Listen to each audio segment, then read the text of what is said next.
Umat Muslim di dunia khususnya di Indonesia setiap 1 tahun sekali memperingati Maulid Nabi Muhammad. Maulid Nabi adalah sebuah acara peringatan hari lahir Nabi besar umat Islam yaitu Nabi Muhammad tepat pada hari Senin tanggal 12 Rabiul Awal penanggalan kalender Islam atau dalam kalender Masehi tepat pada tanggal 22 April tahun 571 Masehi di kota Mekah.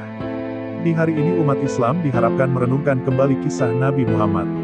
Beliau lahir pada tahun gajah. Dinamakan tahun gajah karena pada masa itu terjadi penyerbuan kota Mekah oleh pasukan Gahaj yang dipimpin oleh Abrahah dari negeri Habsah dengan tujuan untuk merobohkan Ka'bah. Kemudian Allah mengirimkan pasukan burung ababil yang membawa batu yang mengandung wabah penyakit dan rencana pasukan gajah tersebut berhasil digagalkan.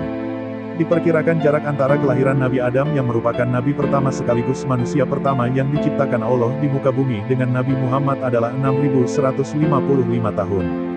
Angka tersebut didapatkan berdasarkan riwayat dari para ahli sejarah Islam yang dianalisis dari penambahan tahun dan sejarah dari nabi-nabi sebelumnya seperti Nabi Ilyas, Nabi Zakaria, Nabi Hud, Nabi Idris, Nabi Isa, Nabi Ibrahim, Nabi Harun, dan lainnya hingga berakhir pada Nabi Adam.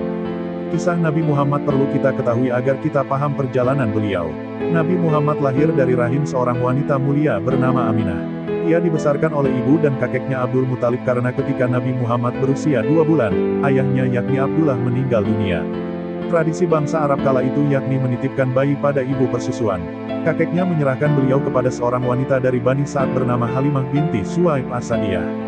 Sejak masih balita, beliau sudah menunjukkan mukjizat berupa kejadian-kejadian di mana saat beliau berada di tanah Bani Sa'ad untuk disusui.